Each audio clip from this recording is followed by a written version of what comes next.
This video is made possible by donations to the United States Lighthouse Society from people like you.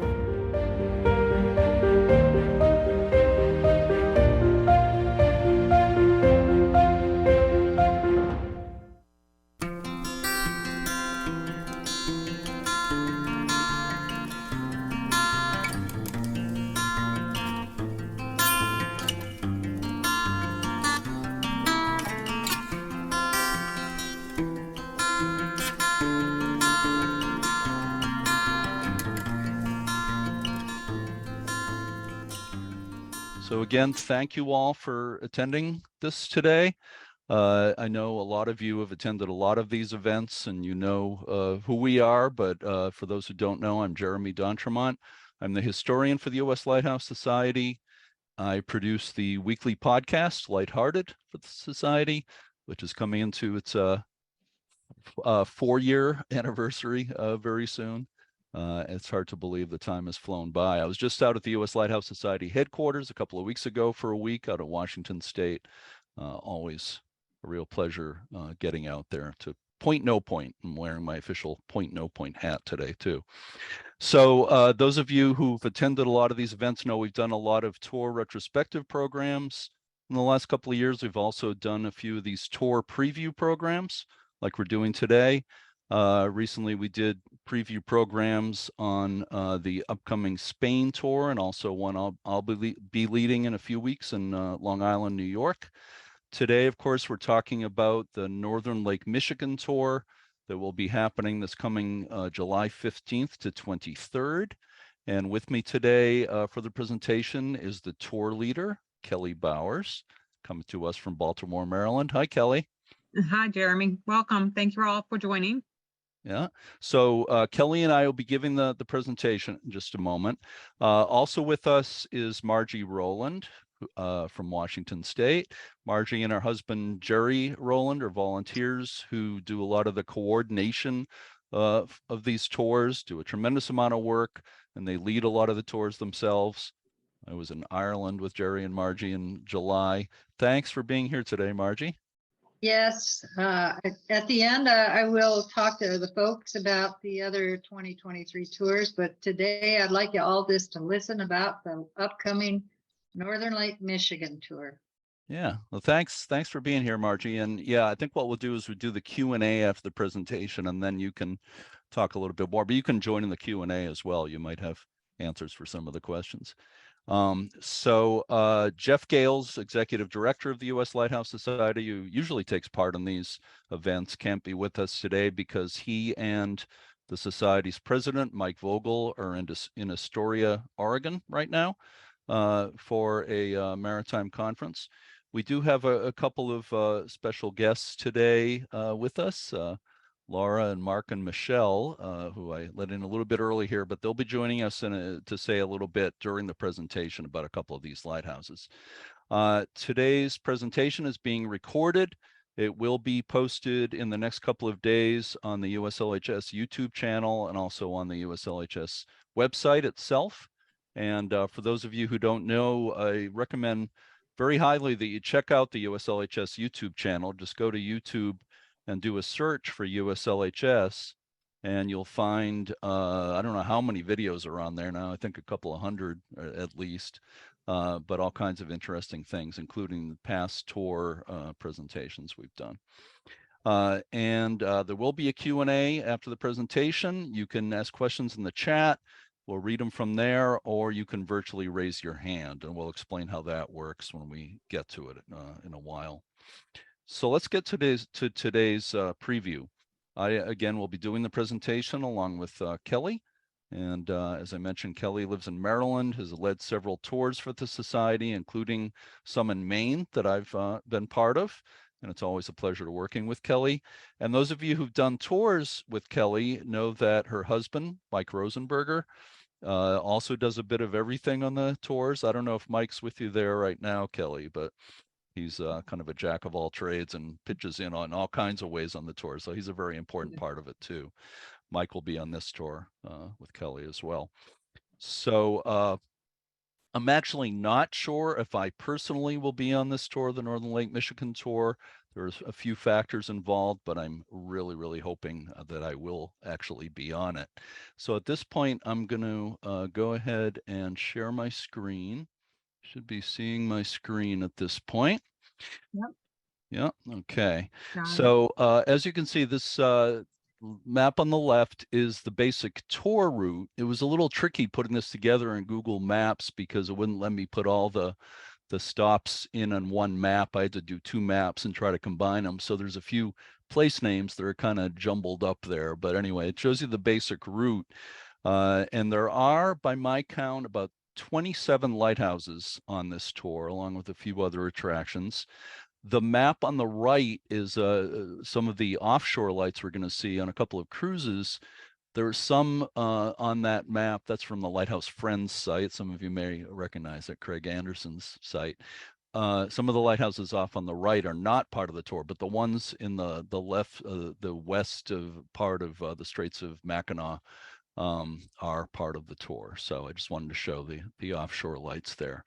But the state of Michigan, as I'm sure many of you know, probably all of you know, that the state of Michigan has more lighthouses than any other state.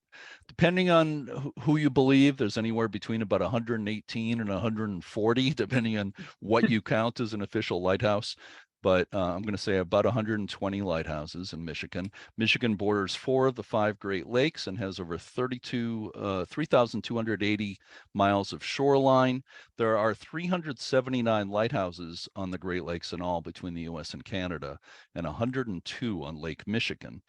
And Lake Michigan is the only one of the Great Lakes that is completely inside the borders of the US. All the others are split between the US and Canada. So let's start the tour here. And Kelly, if you want to. Okay. Mhm. So if you're arriving at the Grand Rapids Airport, then you'll be able to take a complimentary shuttle service to the Gerald R. Ford, from the Gerald R. Ford International Airport to the Sheraton Grand Rapids Hotel. Our welcome dinner will be at 7 p.m. at the hotel. On Sunday, July 16th, we will check out of the hotel, and then we will be departing for about an hour drive to White River Light Station and Museum, where we will climb the lighthouse and visit the museum. Yep. And I'll just mention right here that, well, actually a couple of things I want to mention right here before I forget. One is that, I mean, White River is a pretty straightforward pronunciation, but some of these places, you know, wherever you go, there's unusual pronunciations of some of the local names, and I find that's very true for Michigan. So if I pronounce anything wrong, there's a number of Michigan natives in the audience today, so please let me know. I give you permission to unmute yourself and correct me if I say something wrong. But anyway, a number of the lighthouses, a large number of the lighthouses that we're visiting on this tour will be open. Some of them are open to the public, will be open to the public anyway on the days the tour is there. Others will be open for the group. So a very large percentage of the lighthouses will be open. White River, the river itself is about 24 miles long. It empties into Lake Michigan. The lighthouse is near the mouth of the river. The name comes from a Native American word that referred to the white clay in the water. That's where the name of White River and White Lake near there came from. The construction of the lighthouse was in 1875. It actually began service in 1876. It's yellow brick with the limestone foundation. What I'm going to do with a lot of these lighthouses is just give a few basic facts and often one or two of the best human interest stories. And here I want to tell you, in 1919, a 87-year-old keeper named William Robinson, who had been there for many years, was told he had to retire. His grandson was going to take over the job. His grandson was an assistant keeper. And apparently he was so sad about leaving the light station where he had spent many years. They say he willed himself to die on his last day there. He was due to leave the next day, and he died at the lighthouse on his last day as keeper. It's kind of sad, but it's kind of beautiful at the same time, I think. A woman named Frances Marshall was keeper from 1949 to 54. In 53, she went to New York and appeared on the TV show What's My Line? And the panel of celebrities was not able to guess her occupation. She was the last female lighthouse keeper in Michigan. So this light was deactivated in 1960, and a bit later it was opened as a museum. In 2012, the board of Sauble Point's Lighthouse Keepers Association signed an agreement with Fruitland Township to operate the museum here at White River. So tour will go in the lighthouse and museum. Okay, next we will have about a 45-minute to 50-minute drive to climb the Little Sauble Point Lighthouse, picking up box lunches on the way. Mm-hmm. And I'm going to play a number of video clips like this. This one's, as you can see, from Timeless Aerial Photography on YouTube, just to further illustrate some of these places. You can see the beautiful Fresnel lens in this lighthouse. In early records, this point was referred to by its French name, Petit Point au Sable, or Sable. I guess it had an accent mark over the E, which translated means little sand point. So that's the pronunciation of Sable rather than Sable comes from French. It's kind of an approximation of the French. Constructed in 1874, this lighthouse was designed by Colonel Orlando Poe. It's described as a classic Poe tower. It's one of 15 Great Lakes lighthouses designed by Orlando Poe. I know a lot of you lighthouse buffs know about him. The lighthouse is 107 feet tall. They drove over 100 wood pilings deep into the sand and then put a stone foundation on top of that, and then built the 107-foot brick tower. And it had a third order, still has a third order Fresnel lens, as you can see in the video there. Joseph Hunter served as head keeper here from 1899 to 1922. He would often patrol the beach near the lighthouse. He would gather all kinds of stuff that came ashore. By 1922, he had salvaged enough shingles and lumber to build his retirement home. So there's a thrifty keeper for you. Before being electrified in 1954, this was the last lighthouse on the Great Lakes still using a kerosene lamp. In 2005, the Michigan Department of Natural Resources leased it to the Sauble Point's Lighthouse Keepers Association. And as I think Kelly already said, this lighthouse will also be open for climbing. Next, we will drive about 45 minutes to Ludington North Breakwater Light. Yeah, also known as the Ludington North Pierhead Light. And yeah, I always want to say Ludington, but I believe they do pronounce it Ludington there.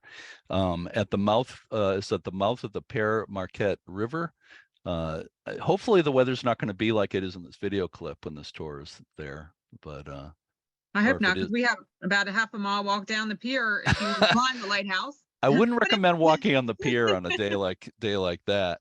But if it is like that, at least some great pictures can be taken from shore. But exactly, we'll get a picture from the pier if it is. Yeah.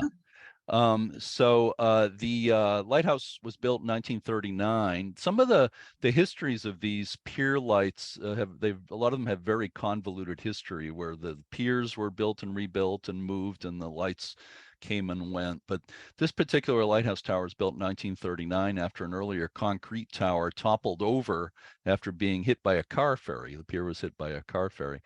The steel tower here has a unique shape, they say, that allows it to cut through crashing waves like the prow of a ship, so they say, and you can actually see that in action there in the video. It had a rare fourth order Fresnel lens manufactured by the Macbeth Glass Company in Pittsburgh, Pennsylvania. Very few lighthouses had lenses made in America. Most were from France and England. Under the National Historic Lighthouse Preservation Act, this lighthouse was transferred to the city of Ludington in 2006, and they made an agreement with the Sauble Point's Lighthouse Keepers Association again. And this lighthouse is sometimes open for climbing. I think it's a little bit up in the air whether or not it'll be climbed as part of the tour, but at least there'll be a really good look at it. So. The next lighthouse is only 15 minutes away, And once we get there, we will be walking to it. It will be the big Sable Point Lighthouse. However, it's a less than 2 mile walk over Sandy Road to get to that lighthouse. Yeah, it's a bit of a hike. So I've seen 1.6 miles to 2 miles, depending on which source you look at. But it's going to be more than a 3 mile round trip anyway, so nobody is going to be required to do it. But I hear it's a very beautiful hike on this sandy road. This is about 9 miles north of Ludington. It was an important landmark to help people navigate past a very dangerous stretch of Lake Michigan. It's 112 feet tall, built in 1867, had a third order lens, and it's another Poe Tower designed by Orlando Poe. The tower originally was built of Milwaukee Cream City brick, as they called it. But then it was deteriorating by the late 1800s, and they actually encased it in this metal sheath that you can see that makes it look very, very distinctive. So it's actually a brick lining inside a metal sheath. In 1934, the keeper reported that he could see lights on the opposite side of Lake Michigan as far as 65 miles away. And apparently that was caused by a rare condition called the Fata Morgana, which has something to do with a mirage, seeing things from that far away. I'm not quite sure how that works, but I thought that was interesting. In 1926, the property was deeded to the state of Michigan. It became a state park. It was automated in 1971, and this also is now leased to the Sable Points Lighthouse Keepers Association. So they're doing tremendous work around there, these places. And again, this lighthouse will be open for climbing for those people who make the hike out to it. All right. And then we will head for dinner at a local restaurant. We will be staying the night at the Comfort Inn in Ludington. Ludington. I'm sorry, Ludington. Thanks. That's okay. So I jumped the gun here and went to the next day already here, but okay. So next day, Monday, July 17th, we're going to pack our bags and drive for about 30 minutes to Manistee North Pierhead Lighthouse for a photo op on the breakwater. Yeah, this one will not be open for climbing, but the Manistee River is 190 miles long and empties into Manistee Lake and then Lake Michigan. Here's an interesting fact. On October 8th, 1871, the same day as the Great Chicago Fire, Manistee here was ravaged by a terrible fire. The fire destroyed the lighthouse that was there at that time, but the keeper quickly displayed a temporary light. And then this steel lighthouse that's there today was built in 1927. It was transferred to the city of Manistee and the Historical Society there in 2011. The Historical Society Museum now basically maintains the lighthouse. So moving on. Okay. Then we will have a short drive for tours of the USCGC Acacia and SS City of Milwaukee ships. Yeah, and I'm not sure I don't know for sure how they pronounce this there. Either Acacia or Acacia, I would say. But if somebody knows absolutely for sure, you could unmute yourself right now and tell us. But I'm going to say Acacia, but I could be wrong. Acacia. Acacia. Okay, thank you. Acacia. Whoever said that, thank you very much. It's definitely Acacia. Okay, so I was a lucky guess. I was saying Acacia. All right. So this part of the Lake Michigan shoreline was home to many ferries. I believe a lot of them were actually railroad car ferries that sailed to Wisconsin. One was the SS City of Milwaukee that you see here. This was later. I think this was a car ferry. Some of the earlier ones were railroad ferries. I think I have that right. But anyway, this is a 360-foot long steamship. The City of Milwaukee was the last traditional Great Lakes. Well, I did read it was the last traditional Great Lakes railroad car ferry. So I guess it was a railroad car ferry. A guide will take the tour through the vessel, through 5 decks, and there are volunteers from a local boat club do a lot of restoration projects on it. It looks like it's beautifully maintained.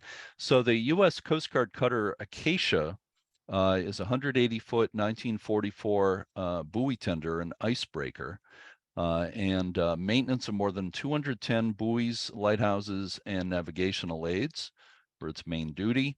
It was retired in 2006, and these two vessels, as you can see right there, are moored right next to each other. The Acacia will be a self-guided tour. So the city of Milwaukee will be a guided tour, and Acacia self-guided, but plenty of time for both.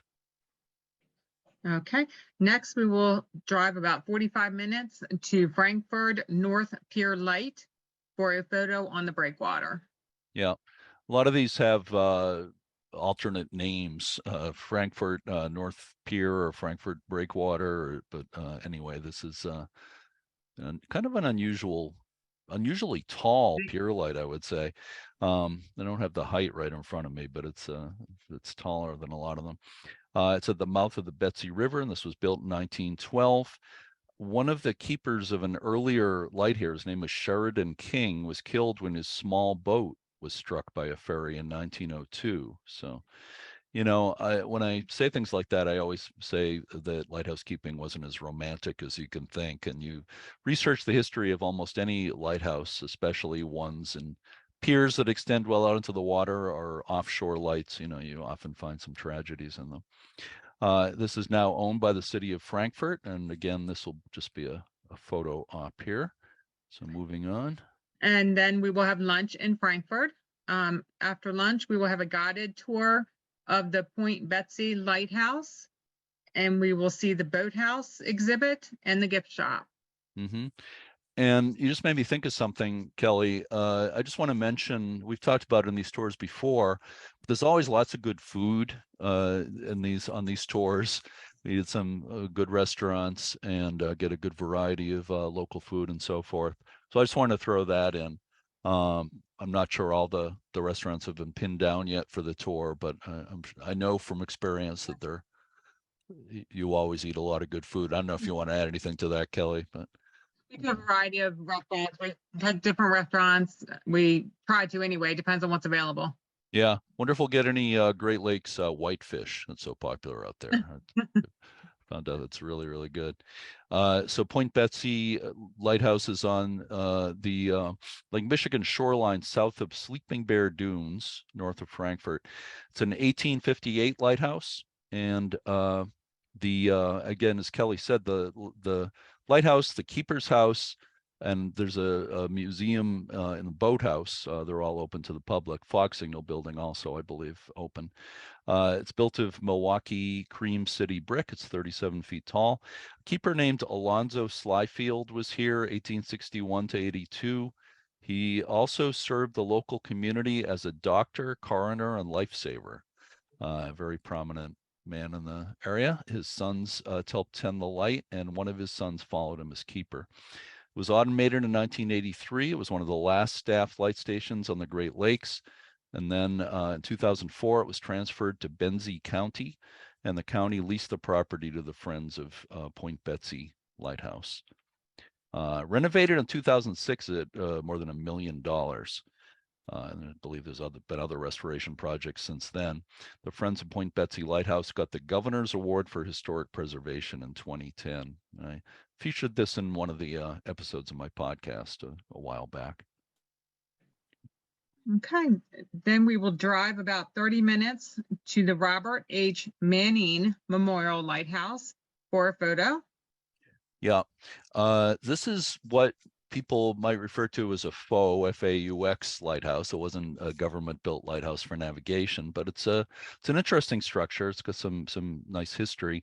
Robert Manning was a resident of the nearby village of Empire. He liked to go fishing, and he would often return from his fishing trips on his fishing boat. He would return late at night, and he would tell friends he wished there was a lighthouse there to help him navigate back home. So after he died in 1989, his friends and relatives raised the money to build a lighthouse as his memorial.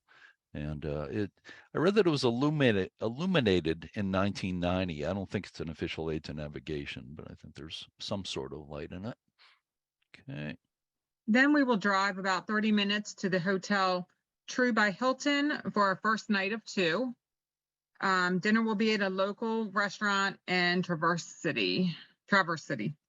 Yeah. On day 4, Tuesday, July 18th, after breakfast, we will drive about 35 minutes to the dock to take the Manitou Island Transit for a 90-minute ride to the South Manitou Island cruising past Manitou Shoal Lighthouse. And then once on the island, we will take a tour of the Manitou Island Lighthouse. Yeah, also known as South Manitou Lighthouse, and you saw it in this video a moment ago. Manitou Passage between the Manitou Islands and the mainland is about 6 miles wide, and it was a really important route for navigation. North and South Manitou are part of an island chain that extends north to the Straits of Mackinac. The Manitou Islands are part of the Sleeping Bear Dunes National Lakeshore. So here's Manitou Shoal Lighthouse. It's a mile from North Manitou Island. It's a steel structure on a crib that's embedded into the lake floor. The crib was made of wood and sunk down there and filled with concrete and rock. And the lighthouse was completed in 1935 to mark the dangerous shoal here. Before 1980, for years, it was manned by a 3-man Coast Guard crew, and then it was automated in 1980. It was auctioned by the government in 2016. It was bought by 4 couples at auction who founded the North Manitou Lightkeepers, and I've also featured this on the podcast. This group has been restoring the lighthouse. They run occasional tours, and if you look at older pictures, it looks pretty bad, and this looks so nice and bright with this paint job it was given recently. It looks great. And here's South Manitou, and let's see. Hello. Whoops. Okay, I forgot that I have a video clip there that I'll play in a second, but first I'll say a little bit about it.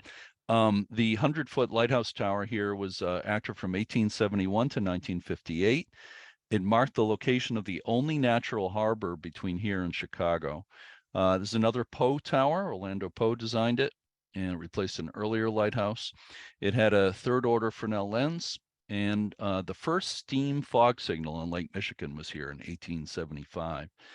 Julia Sheridan, wife of keeper Aaron Sheridan, was appointed the station's first assistant keeper in 1872. Keeper Sheridan and his wife were returning from the mainland in March 1878 with their 10-month-old baby Robert and a friend, a young man, when their boat capsized about a mile from the island. It was reported that Keeper Sheridan could have saved himself, but he sacrificed his life trying to save his wife and child. But sadly, their friend was the only one who survived. So again, lighthouse keeping had a lot of nice aspects to it, but it was a difficult, dangerous job in many ways, and especially at these offshore stations, going back and forth could be treacherous at times. The light station was incorporated into Sleeping Bear Dunes National Lakeshore in 1970.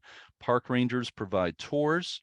A replica of the light's original 3rd-order Fresnel lens, created by Artworks Florida, Dan Spinella, who's been on my podcast.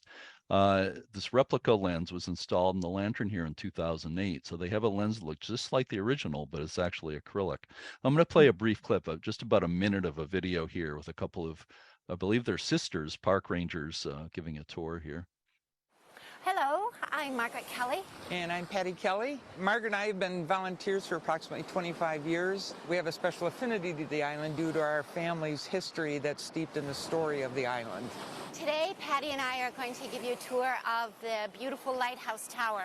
It faces due east over the Manitou Passage, which was and still is a major shipping lane, the other side of which is the mainland and western Leelanau County. James Burdick, our grandfather, was born and raised on this island.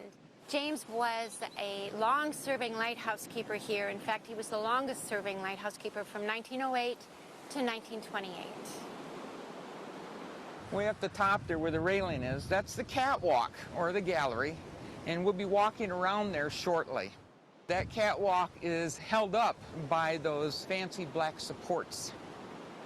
This was one of the most important lights in the Great Lakes, and certainly on Lake Michigan in the 19th century. This light tower was built in 1871, and it stands 100 feet tall. The original lighthouse was built in 1839.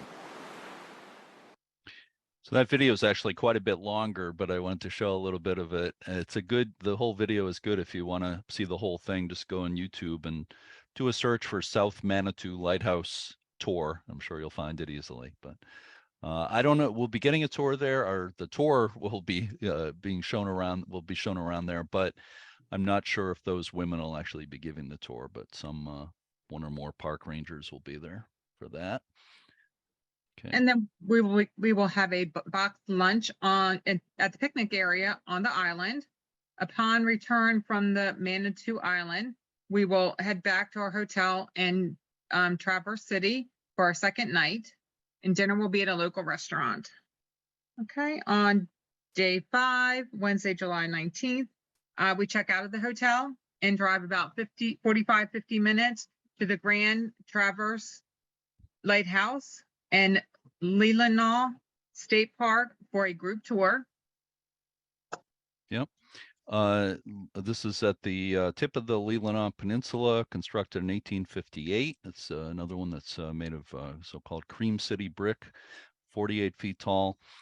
Is an interesting story about a keeper named Philo Beers, a great name, Philo, Philo Beers, a former U.S. Marshal. He was a keeper in the 1850s.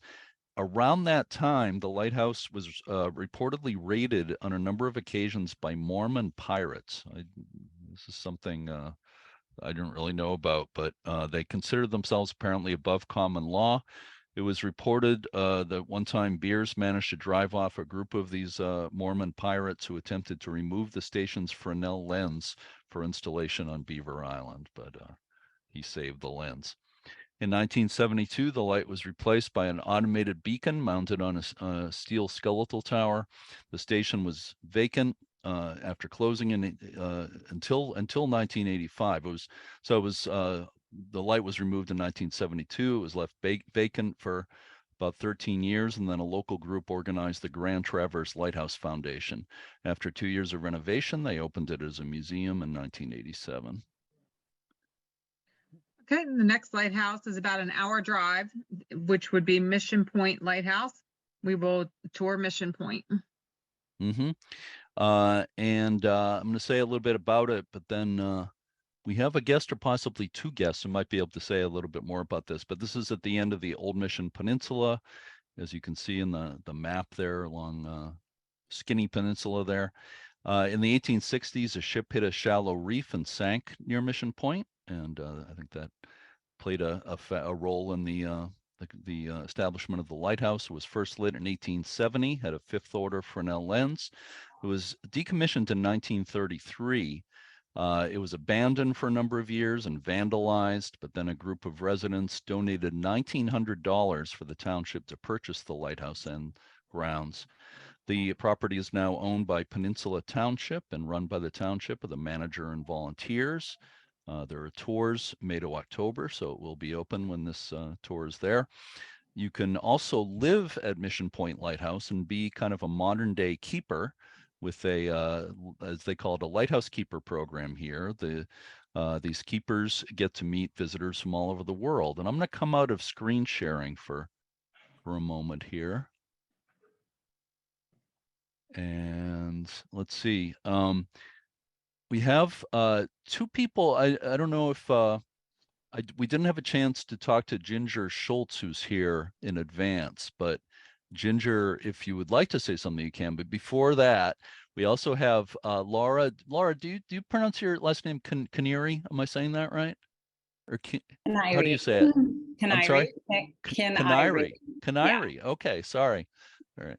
So Laura is a freelance writer who just interviewed me a few days ago for an article for Smithsonian Magazine, which was a lot of fun. And you mentioned, Laura, that you actually spent, was it a week at Mission Point I Lighthouse? only spent 2 nights, and I did 2 get nights. to see Ginger. Hi, Ginger.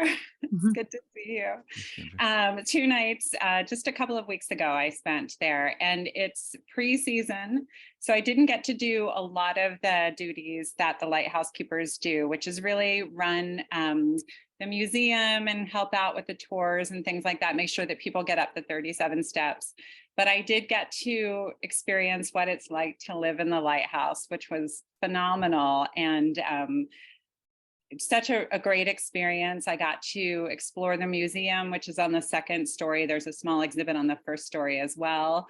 And I embarrassingly got to live out my Pete's Dragon fantasy and clean the clean the light tower while I was listening to music from Pete's Dragon. So it was a wonderful, wonderful experience. And I was out there all by myself, but felt perfectly safe and loved looking out over the water with my coffee in the morning. It just was a really magical experience for me. Awesome. Sounds really, really nice.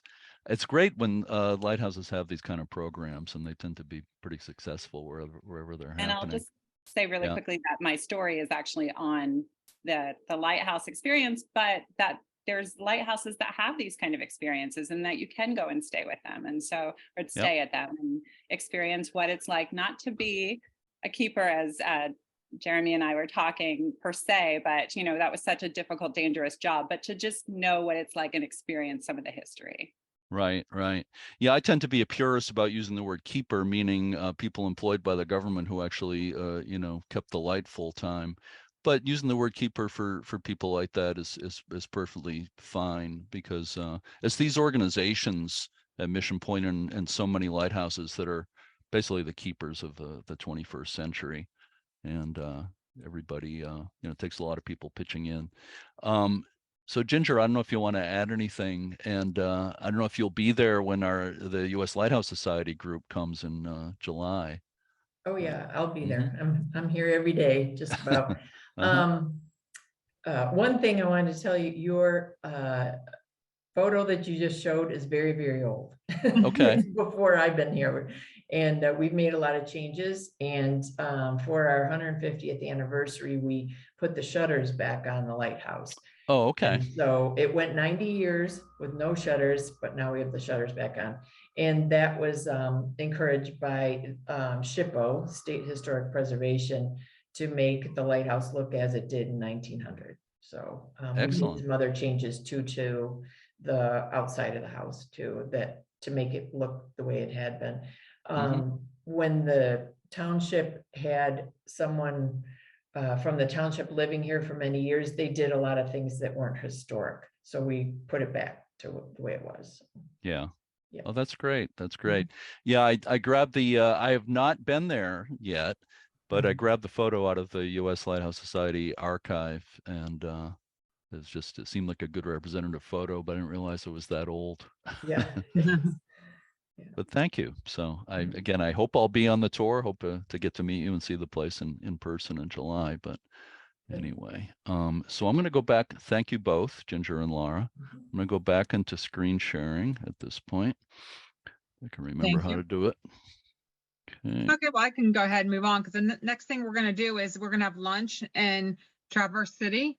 And then we're going to head to Mackinac City. That's about a 2-hour drive with a rest stop.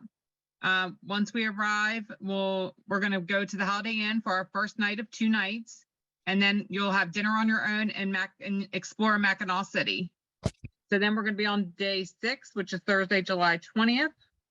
After breakfast, we're going to tour Old Mackinac Point Lighthouse. Yeah, and I took this picture when I was there last year. I was in mostly the Upper Peninsula for a week last year, almost exactly a year ago. There was still a lot of snow on the ground in late April when I was up there last year. This is Old Mackinac Point Lighthouse, is a deactivated lighthouse as you can see, it's right at the tip of the Lower Peninsula, at the junction of Lake Michigan and Lake Huron. The lighthouse is part of Fort Michilimackinac, and I think I'm pronouncing that right, State Park in Mackinac City, just east of the Mackinac Bridge. And by the way, in sometimes Mackinac is spelled with a C at the end, and some circumstances it's spelled with a W at the end. A while back, before I knew better, on the podcast, I said Mackinac, and somebody immediately emailed me and said, it's not Mackinac, you whatever. It's Mhm. Mackinac. Doesn't matter if there's a W or C at the end, it's pronounced Mackinac. So now I know that. There was an earlier lighthouse in McGulpin Point, about 3 miles away, but the lighthouse board realized that this was a better location, so they built this in 18, well, actually a fog signal was established first in 1890, then the lighthouse a couple of years later. The completion of the Mackinac Bridge, which you see in this video, in 1957, eliminated the need for a light because the bridge has lots of lights on it. The lighthouse really wasn't needed for navigation anymore. They've done a really nice job. The museum here is very good. It's an excellent stop. Okay, then we will visit the Colonial Now if I can pronounce this right, Michinaw Mackinac. I'll give you an A for effort. I tried. I'm saying Michilimackinac, and again, if somebody wants to correct me, please feel free. But I think that's fairly close anyway. Michinaw Mackinac. Michila. Michila. Yeah, I think you're putting an N where the L is. Michilimackinac. Yeah. So this is a recreation of an 18th century fort and fur trading village based on historic maps and more than 60 years of archaeological excavations. I'm just going to play a short video here. I think this is only about a minute, telling a little bit more about it. Take a step back into revolutionary times. At Colonial Michilimackinac, visitors can enjoy stunning views of the Mackinac Bridge in the Upper Peninsula while visiting this 18th century fort and fur trading village. Reconstructed based on historic maps and more than 60 years of archaeological excavations. Experience life during the 1770s as the American Revolution spread. Colonial Michilimackinac offers a one-of-a-kind experience encompassing 13 reconstructed buildings filled with period furnishings, interactive exhibits, and demonstrations. From artillery and musket firings to craft and hearth cooking using fresh ingredients from the 5,500 plus square feet of gardens, to the British soldiers, colonial women, French fur traders, and Native American interpreters on site to answer questions and provide demonstrations. The past is still being discovered. Treasures from the past come to life at Colonial Michilimackinac, where archaeology has been ongoing since 1959. Watch it happen. Witness new treasures lifted from the sand. Talk with professional archaeologists and ask them your questions. Hundreds of artifacts excavated from Michilimackinac are housed in the Treasures from the Sand exhibit. At Colonial Michilimackinac, living history is as easy as stepping through the gate. This is Mackinac. For more information, visit MackinacParks.com. Okay. All right, then we will have lunch in Mackinac City. And after lunch, we will take Shepherd's Mackinac Island Ferry to view Old Mackinac Point Light, White Shoal Light, Gray's Reef Light, Wagoshance Light, St. Helene Island Light, Ojibwa Island Light, and Lansing Shoal Lighthouses. Yeah. And I'll just mention the Shepler's ferry. You see the boat there. They do bring people to Mackinac Island, which is over on the right side of the map there, to the east of the Mackinac Bridge. Very popular island. Probably some of you have been there, or at least heard of it. It's mostly a state park, I believe.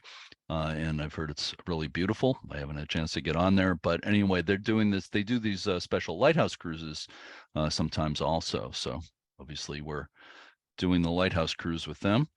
And I'll just tell you a little bit about the lighthouses on the cruise. This is White Shoal Light, 20 miles west of the Mackinac Bridge. There was a lightship here at first, and then the lighthouse, they started building it in 1908. They put a huge crib out there containing 400,000 square feet of lumber. towed out to the shoal and centered over the leveled bottom on the lake. And then the crib was filled with 4,000 tons of stone. The light began service in 1910 with a focal plane of 125 feet above the water. It was automated in 1976. The second order Fresnel lens went to the Shipwreck Museum at Whitefish Point Light Station on the Upper Peninsula, and I was there last year. And that lens is like, you see when you walk in the door of their museum, that lens is the first thing you see. It's up in the air and beautifully displayed there. So that's not part of this tour, but if you ever have a chance to get to Whitefish Point, the Shipwreck Museum there, it's great. In 1990, a Coast Guard crew repainted this lighthouse with its current candy cane red and white spiral day mark. So that's a pretty recent development. And makes it kind of difficult to repaint. But anyway, in 2014, the lighthouse was auctioned by the federal government. The new owners founded the White Shoal Light Historical Preservation Society.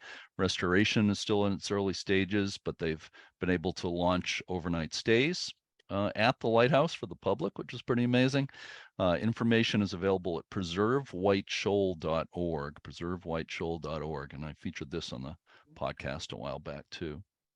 Here's Gray's Reef, really interesting structure. A lightship was out here first, and then in 1934, they decided to build a lighthouse. Again, a giant crib was sunk in there and filled with concrete and stone.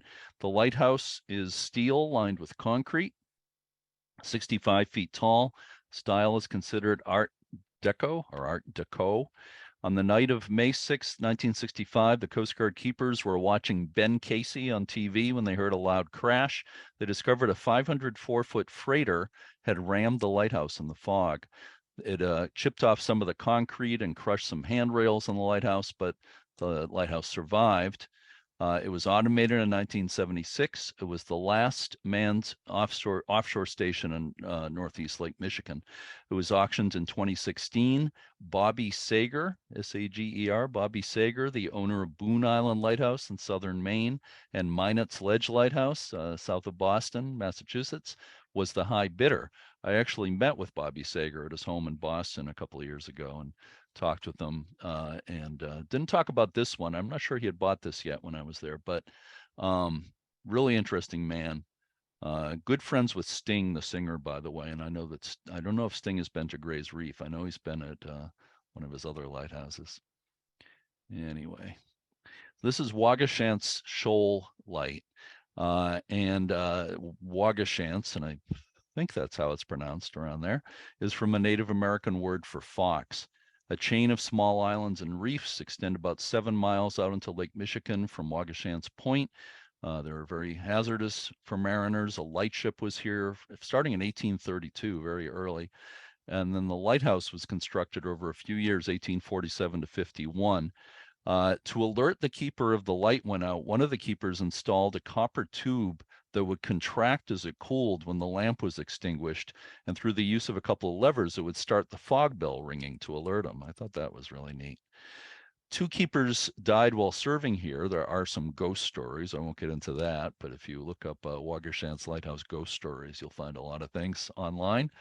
Soon after this lighthouse began operation in 1910, soon after White Shoal Lighthouse began operation in 1910, this lighthouse was considered not so necessary anymore and it was discontinued. The lighthouse became part of a bombing range for the Navy during World War II. And during one bombing, the lighthouse actually caught fire, which helps explain how it looks now. In 2011, it was transferred to the Waugoshance Lighthouse Preservation Society. Restoration has been problematic. Obviously, it's daunting to take something like this on, an offshore structure like this, and it would probably take many, many millions of dollars to completely restore this. So it's a tough situation, but I think this may be one we may be losing in the coming years. So moving on, this is, I was saying St. Helena, but I've learned from 3 people I just interviewed for the podcast a few days ago that locally it's pronounced St. Helene, as if it has an E at the end rather than Helena, which I'm not sure why it's pronounced like that, but from now on, I will call it St. Helene Island. 7 miles west of the Mackinac Bridge, 2 miles from the mainland. It began service in 1873. It's a 63-foot brick tower. In 1922, it was converted to being an automatic acetylene light. The keepers were removed. It was neglected and vandalized for years. Then the Great Lakes Lighthouse Keepers Association, or GLICA, one of the biggest lighthouse organizations in the country, was formed in 1984. They got a license to restore the lighthouse. Eagle Scouts have been very involved in the restoration. There's also a very interesting resident volunteer program. And I just the other day interviewed Wayne Sapolsky, who's a longtime volunteer, a big part of the Great Lakes Lighthouse Keepers Association, and also Mark and Michelle Vandervelde, who have been part of the volunteer program for more than 20 years. And Mark and Michelle are here. And I'm just going to come out of screen sharing. I don't think Wayne is here. Wayne Sapolsky, he said he might be able to join us. Wayne, are you here? Wayne's Nope. here. Wayne is here. There's Wayne. Okay. Yeah. I also see Brent Tompkins, and I might he's driving though, so I don't know if he's able to say anything. But after we talk about St. Helene, I'll ask Brent if he wants to. He's one of the owners of White Shoal Light. So anyway, any of you could start, but Mark, Michelle, and Wayne, if you just want to maybe say a little bit about the volunteer program at St. Helene. It's a really good program. Well, this year it's the 150th anniversary at St. Helene, and it's St. Helene or St. Helena. Some people call it that, so it's either or. Okay. And GLICA's 40th anniversary, so we're trying to put on lots of activities for it.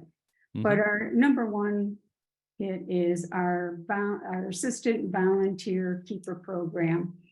And it runs this year from June 8th to August 17th.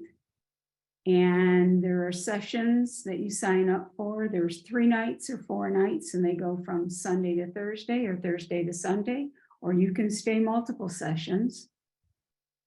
And we operate as a working community, so you help with the dishes, cooking, hauling water, as we have a hand pump, and some cleaning. But we also have kayaks, you can swim, we have hiking trails, read, nap, sunrises, sunsets, and help with some restoration projects.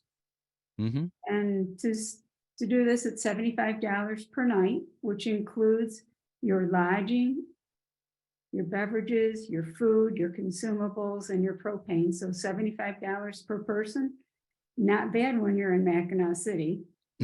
And we're also offering a photography workshop this summer, multiple day trips. And so I know you guys will be going by the Shepler boat, and you'll be able to see. And if we're there, we'll wave to you. Excellent. So all of that is on our website, as you mentioned, Great Lakes Lighthouse Keepers, so GLLKA. If you do .org, and if you do go there, we do have live webcams, 3 different cameras. So very interesting to watch. Sometimes you see eagle in a tree and in the waves and all that. So very interesting. Cool. Thank you, Michelle and Mark. Wayne, I don't know if you want to add anything to that. I want to add that if you cannot stay for an extended period of time, the Great Lakes Lighthouse Keepers Association also offers day trips out to the island during the summer season. I think we have 12 or 15 scheduled this year. We used to call it Lunch at a Lighthouse, but now we've changed the name to the St. Helene Experience, because you basically bring your own lunch with you. And you have, I think, 4.5 hours or so to walk around the island, explore the light station, and experience a little bit of life back in the 19th century. Thank you, Wayne. There's not time on this tour for us to spend that kind of time there, but we'll get a good view from the boat. But I hope, I know there's some people who live in Michigan who are here, probably have been there, but it just seems like such a nice place to visit. And I do hope to get there, apart from this tour, to get there to visit the island sometime. So I saw Brent there a few minutes ago. Oh, there he is, Brent Tompkins. Are you able to speak at all? Did you want to say, Brent, you're one of the owners of White Shoal Light, and I'm wondering, anything new regarding the preservation of White Shoal Lighthouse? Yeah, we're going to be doing quite a bit of work this summer, getting prepped for painting, which it needs badly. So we're hoping next year, 2024, to get a fresh coat of paint on the light. We've got a lot to do. this summer. I'm going to speak with the Shepler's captain when you guys come out and see how close we can get you in.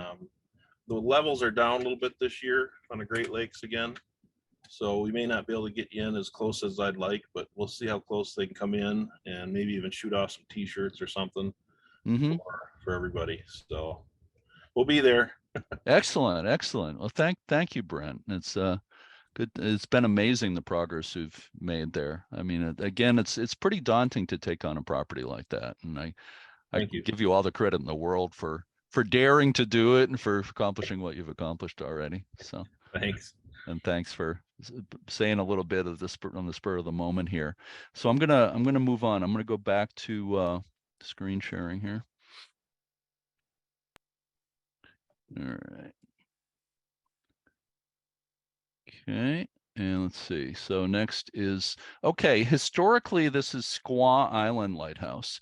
It's now, the name has been changed to Ojibwa Island Lighthouse. This is the northernmost island in the Beaver Island archipelago.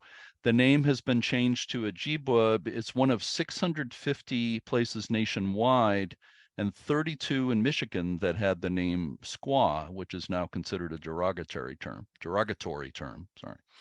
The Ojibwa people, where this name comes from, are the third largest native group with a population of 104,000, third largest native group in the country after the Cherokee and the Navajo. I thought that was really interesting.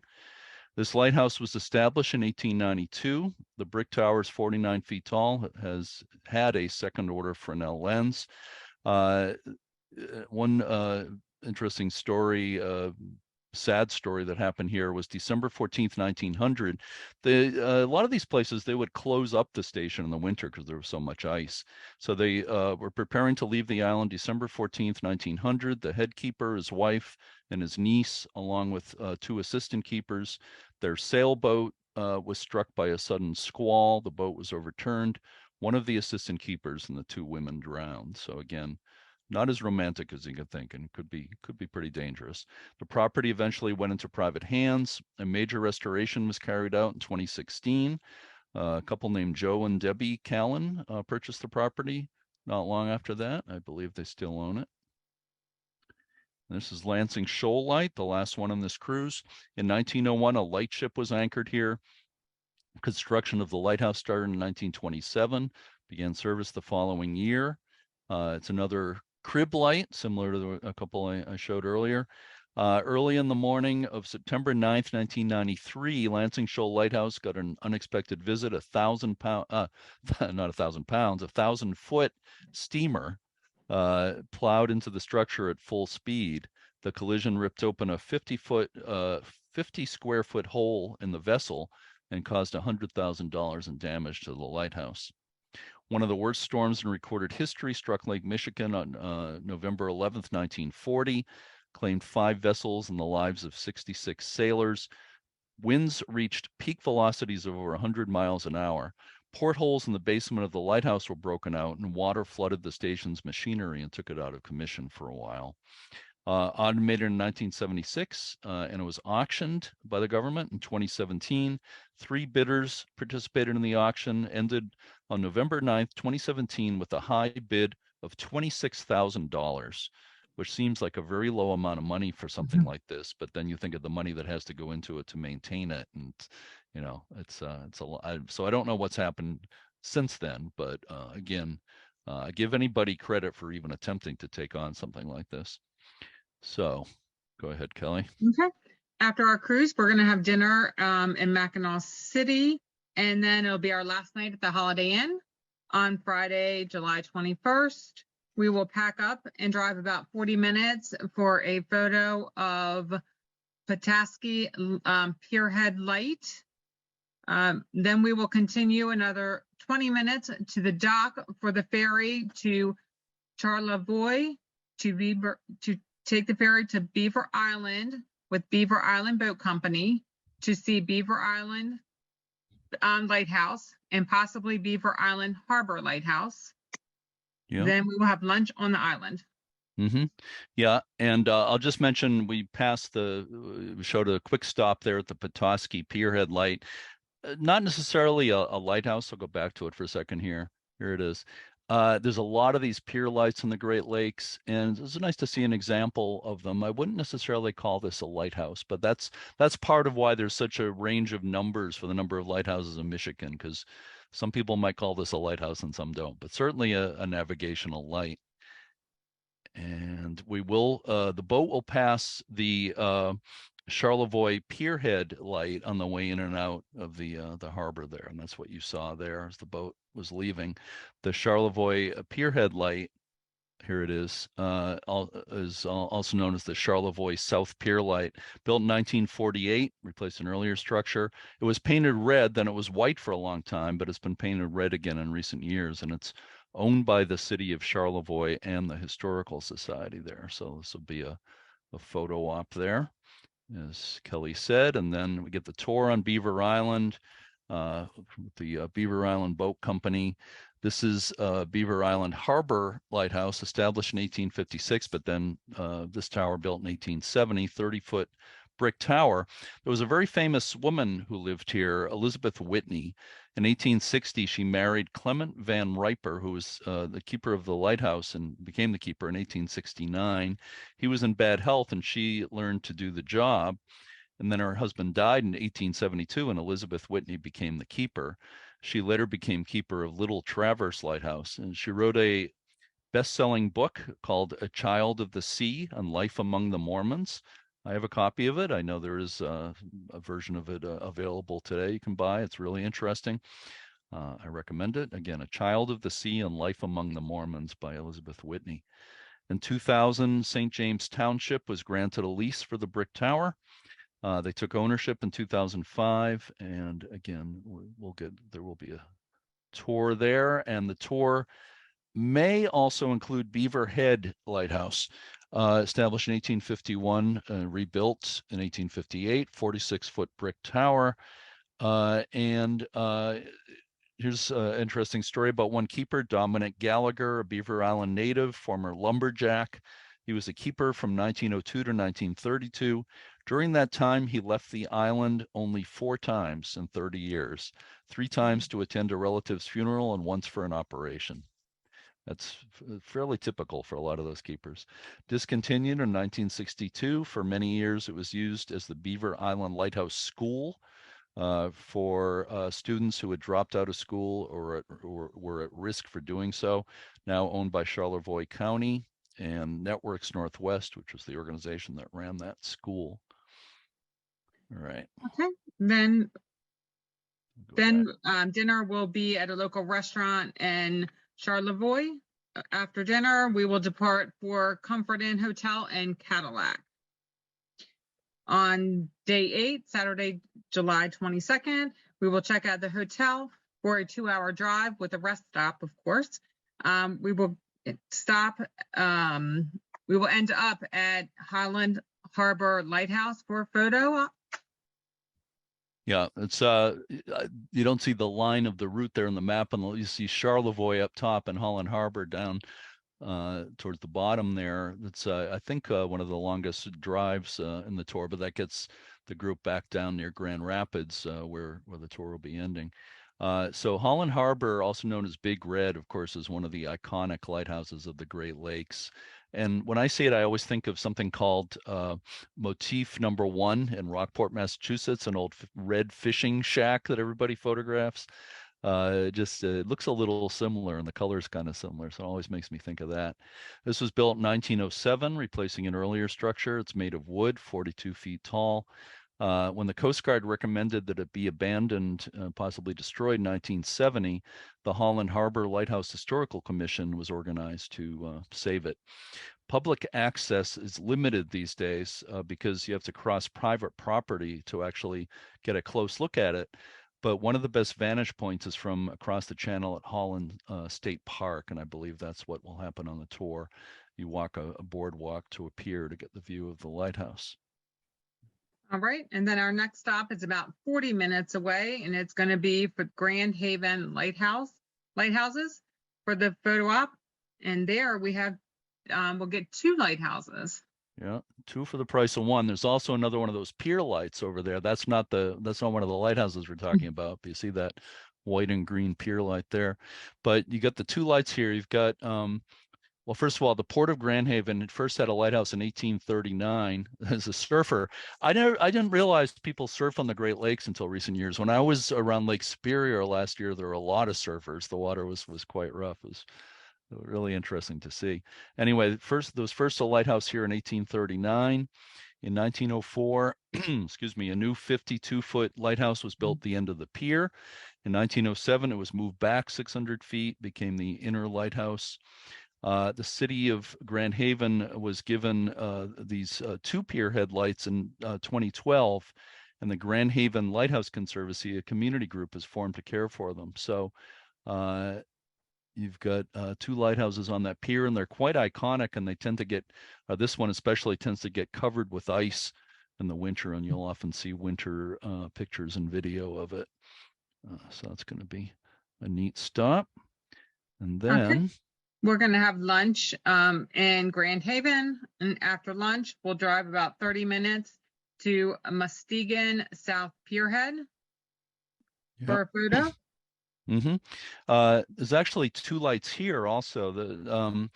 I'll just mention the name Muskegon comes from an Ottawa Indian term meaning marshy river or swamp. It refers to the Muskegon River. And there's the other light. That's the South Breakwater light. Wait a minute. I'm trying to think of which is which. There's the South Pierhead light and the South Breakwater light. And I can't remember which name, if it's, Kelly, which one did you mention just now? You said the South Breakwater light, right? South Pierhead. South Pierhead light. Okay, the other one. This is the South Breakwater light. Yeah, I had it right the first time.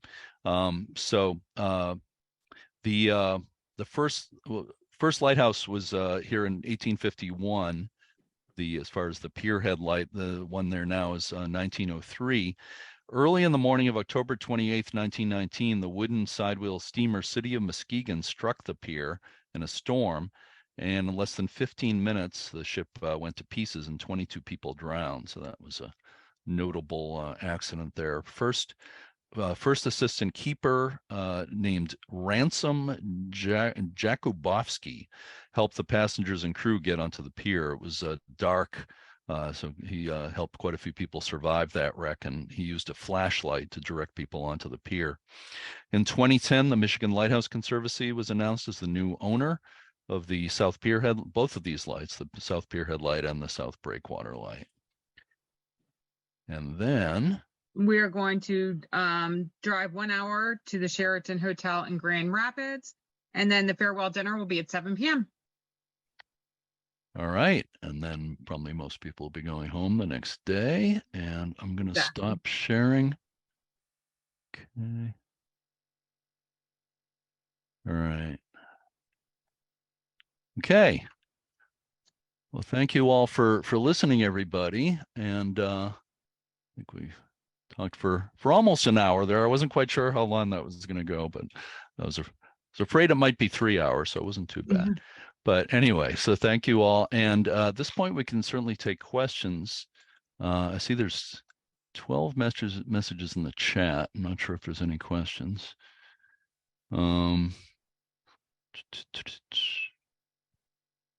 Skimming through here. For anyone Gary Martin, great photographer, says, for anyone wanting to watch waves breaking over some of the lights on Southern Lake Michigan, here's a link to a page on his website, coastalbeacons.com. So look in the chat and you can find that link and take a look at that. Saubel is perfectly pronounced, Jeremy and Kelly, says Jane. Thank you. Lynn Duncan says Shepler started their lighthouse tour after a USLHS tour used them for a cruise led by Wayne Wheeler. So Wayne being the founder of the U.S. Lighthouse Society. That's good to know. Okay. What is the information for this tour? Jordan is asking. So Kelly, it's the details are on the USLHS website. If you go click on tours, and Margie, you can help with this too to answer that question. But the itinerary is on there, and I think the price is on there. Correct. Yes.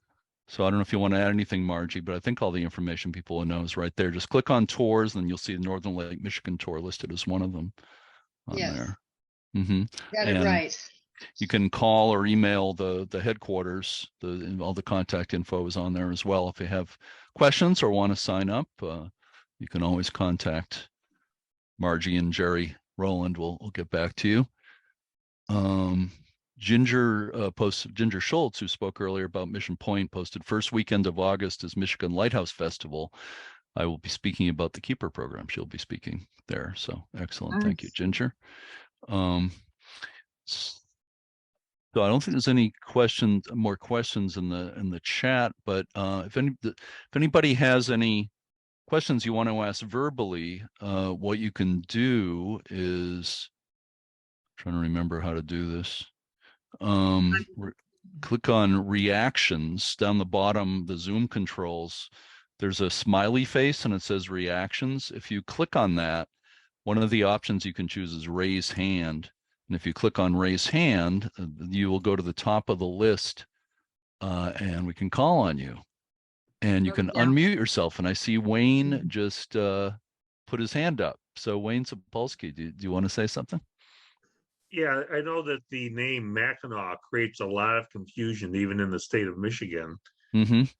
Even though it's spelled with a C at the end, it's always pronounced Mackinac. The only exception to the spelling of the word with C on the end is Mackinac City. Mackinac City has a W on the end, but everywhere else you will see Mackinac, it's spelled with a C at the end. So it's Mackinac City with a W, but the lighthouse is Old Mackinac Point with a C, right? Correct. Everything else is a C. Mackinac City, for some reason, is the odd duck, and they had to put a W on the end of the word. Well, to me, means it's spelled right according to what it sounds like. But I found that very confusing. But I've got it fun. It's not that complicated once you know. It's all pronounced Mackinac, which is an odd way to pronounce something with a C on the end. But anyway, thank you, Wayne. Any other questions? Anybody? If you want to raise your hands or put anything in the chat. Is there a minimum age for the tours? Bridget is asking. That's a good question. Any Margie? We've not established a minimum age, but we recommend no one under 12. But we've had 14-year-olds, 15-year-olds on the tour. Mm-hmm. And, their youth really does help with some of the fun stuff to do. Yeah. And their perspective, right. Well, we had Jerry's great granddaughter, right, on the Ireland tour, who was 14 at the time. 14, yes. Yeah, she was a great. She provided a lot of good entertainment on the bus. Jokes and stories and things. Yeah. Right. Part of her assignment was, if she's going to be part of this tour, she needs to give out some history of the lighthouses and help with the amusement with jokes. And she did that. She did it very well. She did it very, very well. Yeah. She was a good bird watcher too. She was pointing out, all the birds we were seeing on the tour. She was pointing them out. All right. Any other comments or questions from anybody, either in the chat or otherwise? Doesn't look like. Oh, there's somebody. Oh, Wayne again. Okay, go ahead. Yeah, Wayne in Lake Michigan. I had to pipe in again. From a navigation standpoint, there's a big. I know there's gonna be a lot of photographers on the trip, and I know photographers are sticklers for detail. But there is a big difference on the Great Lakes in terms of navigation between pier headlights and breakwater lights. Mm-hmm. Pier headlights were originally established to mark the piers that were created at these that the Army Corps of Engineers put in at the different harbors to aid entry and exit from these from the harbors. The problem with all these harbors on the lakes was that there would be a sandbar at the entrance to the harbor, because the water would flow out of the lakes inland, hit the cold waters of the bigger lake, and just drop. So you would have deep water outside the lake, outside the harbor, deep water inside the harbor, but a sandbar to get over in between. So what they would do is they put in these piers in order to try to increase the water flow, so that the velocity of the water would carry it farther out into the lake and deposit the sand there. And in ever increasing efforts, they made the piers longer and longer until it became obvious that it wasn't going to work and that they were going to continually have to dredge the entrance to these harbors. Also, the other big issue from a navigation standpoint is if you're on it's what I call threading the needle. If you're on an old sailing ship or an old steam-powered ship in the 19th century, which were typically underpowered, and for those of you who have never been on a gale on the Great Lakes or anywhere else for that matter, it is very hard. The opening between the piers was 100 to 200 feet. Trying to hit that in a storm is tough, especially if you're on an underpowered ship or a sail ship. I call that threading the needle. So a lot of times in the history of the Great Lakes navigation, you see ships would strike the piers, knock the lighthouses off, either go onto the beach above or below the actual harbor entrance.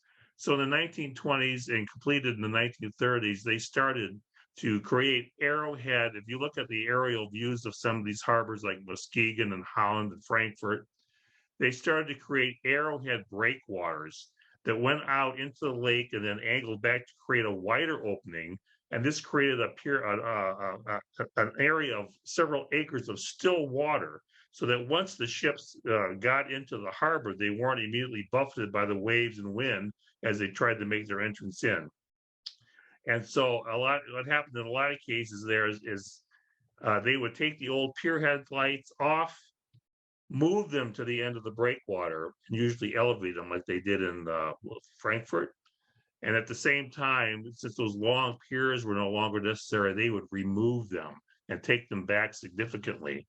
So there are a few places on Lake Michigan, on the lakes, where they have retained pier headlights, where maybe they felt that a major breakwater wasn't needed. But that is why you have these big breakwaters going out into the lake at other ports on the Great Lakes to create what they call a stilling basin, so that when the ships came in from a rough sea, they would have some place to kind of like get their wits about them before they tried to actually enter the channel into the harbor. Mm-hmm. Thank you, Wayne. Thank you for clarifying all that. Obviously, a pierhead and breakwater are two different things, and I apologize for getting a little confused there for a moment earlier. But that's an excellent explanation. I appreciate that. And for people who don't know, Wayne has written a couple of books on the lighthouses of that region, which I recommend highly. And I think you can still find them. I don't know if they're officially still in print, but you can still find them on Amazon and stuff. Right, Wayne? Yeah. So thank you. So I don't know if anybody else has any questions. Oh, actually, somebody does have a question. Will all us attendees today receive an email with the link to the recording of today's session? You will if you're on the U.S. Lighthouse Society email list. I know there's over 10,000 people on that list. So if you're on that list, you will get a notice of it when it's posted. And I'm trying to remember, for people who aren't on that list, how you sign up for it. And Margie, I don't know if you remember offhand. No, I don't. Yeah, go to uslhs.org, and it's probably not hard to figure out how to sign up for the email list. It's just been so long since I've looked at it. Go right on the website. Yeah, go to uslhs.org and sign up for the email list, and you will get notice. But it'll be on the YouTube channel. I'm going to say probably by, if not tomorrow, by sometime on Monday. And then within a few days after that, it'll be posted on a video page on the website as well. So I think we can kind of wind things down at this point. And I thank Margie. Oh, no, Margie. I'm sorry, Margie. Brent has his hand up first, so Brent would like to say something. Oh, Brent. Okay, go ahead, Brent. Yeah, but Jeremy, Margie, I apologize. I'll get to you in a second.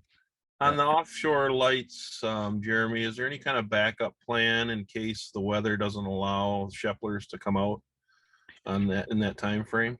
I have not been party to such a thing, but I think there will be there's always a backup plane made in advance on the days of cruises, and there will be something, but I don't know what that is at this point. I know we're ruled by wind and waves out there, and their boats are, they can handle a lot of surf, and they've come out before in 4 to 6 chop. with no problem. So hopefully, and that's a good time of year too. So hopefully you'll be able to come out. Well, hopefully it's not a 4 to 6 foot chop that day. Although that could be sort of fun in a way. Part of the adventure. Yeah. Yeah. But there will be a plan B if needed, but I don't think it's been figured All right. out exactly yet. But Thank thank you. Thank you. So Margie, I apologize for almost cutting you off there. I know we wanted you to say a little bit more about the tours. Well, I just wanted to thank everybody for joining and thank you and Kelly for such a great job. And I wanted to remind everybody that there is still time to sign up for this tour. We have openings for this tour, as well as some of the other 2023 tours this year. We have Nova Scotia coming up August 12th to the 30th. And we have what we call Main 3, but it's really New Brunswick tour coming up October 7th to October 16th. So, and those are all on the website. If you want to take a look exactly at more detail, they do have the detailed itinerary, what lights you're going to see, and the price, and a registration form you can fill out. So just a reminder, and go ahead and sign up for this tour. Thank you, Margie. Thank you. Thank you very much. So if there's no We further, have Mark. Mark has oh, his Mark, hand up. Mark has his hand up. Yeah, you can go ahead, Mark. It's Michelle, but that's Oh, Michelle. sorry. Usually Sheplers will do the eastbound tour if the west is canceled, and so you'll see a different variety of lights. So that's what they awesome. usually do. And it sounds like a fun trip, guys. This is great. Yeah, I think it's going to be fantastic. Thank you, Michelle. So if the water would that be a typical situation where the water might be rough on the west side and not so bad on the east side on Lake Huron? Wow. Lake Michigan. Yeah. Well, the other side would be Lake Huron, right? Yeah. Oh, yeah. Right. That's pretty right. cool. Well, thank you. Wayne has his hand up again. Wayne. Or do you still have your hand up, or you have it up again? Yeah. Whoop! Unmute yourself, Wayne. Unmute You're yourself. muted. Unmute You're muted. yourself. Wayne, you're There, muted.